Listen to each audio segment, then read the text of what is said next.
Amaranth is one of the most beautiful microgreens you can grow, but they are also the high maintenance princess of the microgreen world. Most growers really struggle with this crop, and many have given up on it completely.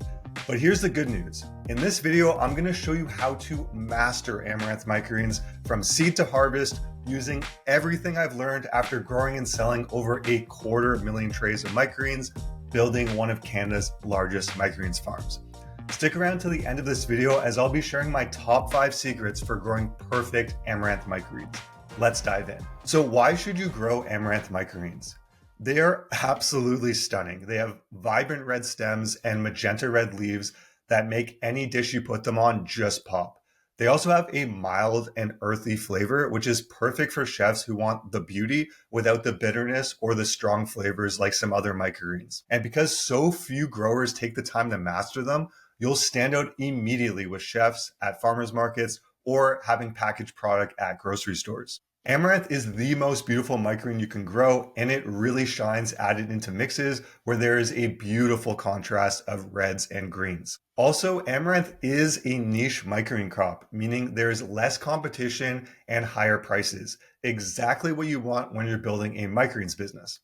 So I'd love to know if you've ever tried growing Amaranth microgreens before. Let me know in the comments, and if you have, what the biggest challenge you've had with this crop. All right, next let's talk gear. What do you actually need to grow high quality amaranth? You really don't need anything fancy, just the right setup.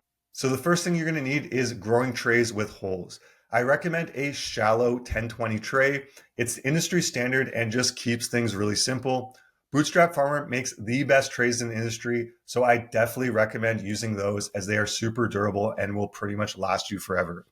You'll also need growing trays without holes to be able to water your crops with. Next is seed. So using quality seed is really important to get a good result with trickier crops like amaranth. Red Garnet amaranth is by far the best variety for color, yield, and flavor. There are green types of amaranth, but honestly, I don't think they're worth the trouble. There's literally hundreds of green microgreens you can grow. And for amaranth, the color is the main reason you are growing this crop. I recommend Johnny's seeds for the best seed quality. They have organic and non-organic red amaranth seeds, and I've been using them for the last decade in growing this crop. For soil, there are a couple options, one that's commonly available and one that's a bit more work, but will yield better results.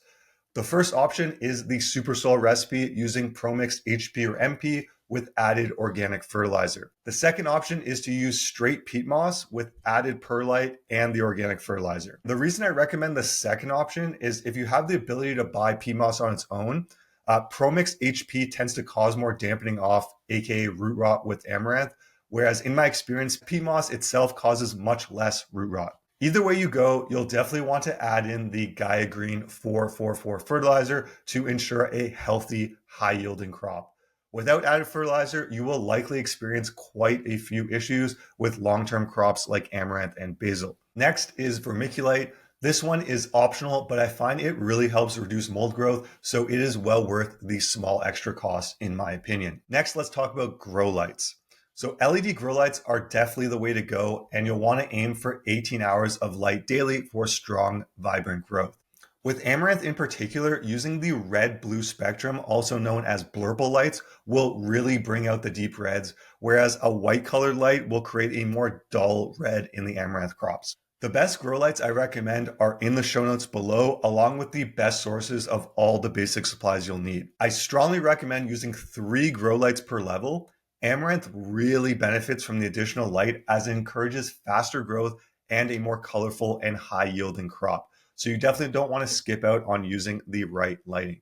Lastly, we have the growing rack. Using the right growing rack only takes up 6 square feet of space, and you can grow up to 20 trays of microgreens in a really small footprint. Also, you can multi-purpose these growing racks for germinating crops and any storage you need for the microgreens like seeds, soil, and extra trays. So now that you have everything you need, let's break down step by step how to grow amaranth microgreens. The first thing you'll want to do is mix your soil and fertilizer together well, and then fill your trays with holes to the top.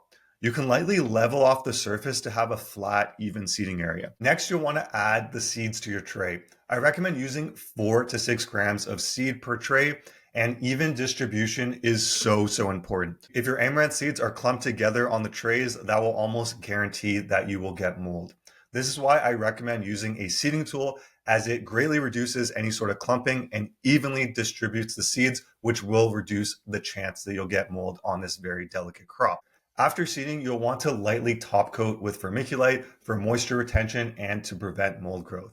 I use vermiculite on every crop I grow, and it's been a game changer for mold prevention. Next, you'll want to water the trays, but just enough to dampen the top half inch of soil. You definitely don't want to saturate the soil for amaranth. Too much moisture will quickly lead to rot. Amaranth is a quick germinating crop, taking only 2 days to germinate. Stack the trays, and in 2 days, once the seeds start to pop, it is time to put them under light. So now you'll unstack your trays and place them inside the trays without holes. Now you'll want to water about 300 to 400 milliliters, or about 10 to 14 ounces of water, adjusting for dryness of the trays. Next, turn on your grow lights and have them set to be on for 18 hours every day.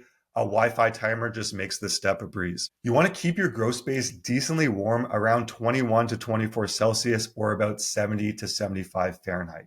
Above this temperature, and the diva queen herself, aka Amaranth, will struggle to fend off root rot. Check the trays daily, water when they feel light, usually every 2 to 3 days.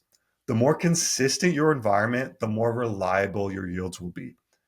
After 15 days from seeding, you are now ready to finally harvest these beautiful, luscious trays of microgreens. For harvesting, you'll always want to use a sharp knife. Scissors can crush the stems and reduce the shelf life. Even with a sharp knife, amaranth can be pretty easy to pull up roots when harvesting, which is why I absolutely love the Quick Cut Greens harvester. It saves so much time harvesting and gives you a consistent and root-free harvest. I used it on every crop I grew on my farm and saved over 20 hours a week just from this one simple tool. You can expect about 110 to 150 grams of yield per tray, or roughly 4 to 5 ounces, depending on your seeding rate and your growing conditions. I recommend running a fan the day before harvest to help dry the leaves out and extend the shelf life. If amaranth leaves are harvested wet, they will rot quite fast, whereas if they are harvested dry, they can easily last over 10 days. So sharp tools, dry leaves, and gentle handling make all the difference, especially with delicate crops like amaranth. But growing is just one part of the puzzle. Now let's go over the secrets I've learned over the last decade on how to perfect your amaranth crop. So the first secret to a perfect amaranth crop is to not overseed it. A lot of farms try to crank up the seeding rate to 10, 15, even 20 grams for a crop like amaranth, and that just leads to a ton of issues, including really poor airflow and a ton of mold growth. You want to seed at around 4 to 6 grams, leaning on the lower end to be more beginner friendly, and still get a good yield. The next secret is to avoid overwatering like it's the plague, and to use a peat-based soil. This combo will be your best friend for amaranth. Using the peat moss-based mix I recommended earlier will hold less water than ProMix and will help make it easier to prevent the overwatering.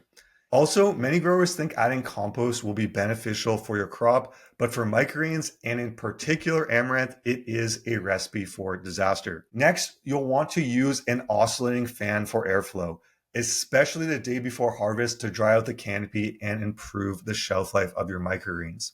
If your amaranth crop is pale red or even greenish in color, it's likely you're not using enough light for the crop. Using the Blurple or red and blue Barina LEDs at 3 lights per level will give you a deep, rich red color you're looking for in your amaranth microgreens. Remember, we are growing amaranth for the rich red color. The more vibrant we can grow this crop, the better it will look in mixes and the better shelf life it will have. And the last secret to a perfect amaranth crop is fertilizer. Amaranth will struggle without added nutrition, reducing the crop yields by as much as 50 to 75%. The small investment in a quality fertilizer like Gaia Green 444 will ensure your crops are the highest quality and highest yielding for your farm.